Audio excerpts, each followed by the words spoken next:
Today, on May 9th, 2025, here in Sydney, Australia, exactly 80 years after the end of the Second World War, which claimed the lives of 60 million people, including 27 million Soviet citizens, we stand with our brethren, the citizens of Europe, to raise our voices.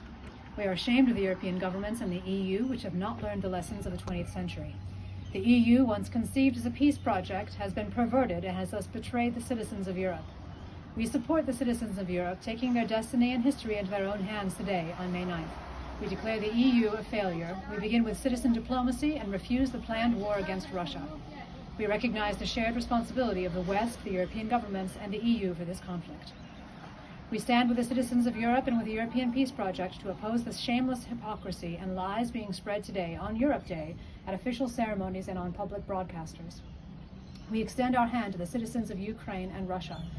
You are part of the European family, and we are convinced that together you and the rest of Europe can organize peaceful coexistence on the European continent. We acknowledge the European military cemeteries from Volgograd to Riga to Lorraine. We despair at the fresh graves left behind by this senseless war in Ukraine and Russia, while most EU governments and those responsible for the war are inciting hatred and repressing what war means for the people. We have learned the lesson of the last century. We remember the European reconstruction achievements of the last century and the promises made in 1989 after the peaceful revolution. We call for a European-Russian youth organization modeled on the Franco-German youth organization of 1963, which ended the hereditary enmity between Germany and France.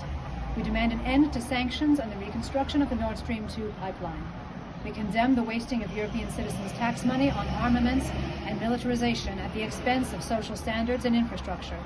We support the creation of a European security architecture with, not against, Russia, as set out in the 1990 Charter of Paris.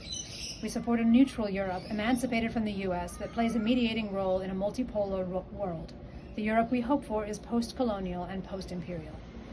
We stand with the citizens of Europe in declaring this war over. We will not participate in war games. We will not condone turning the sons of Europe into soldiers, its daughters into nurses at military hospitals, and its countries into battlefields. We support our European brethren who wish to immediately send a delegation of European citizens to Kiev and Moscow to begin a dialogue. We will no longer stand by and watch our future and that of the children of the West being sacrificed on the altar of power politics. Long live Europe, long live peace, long live freedom.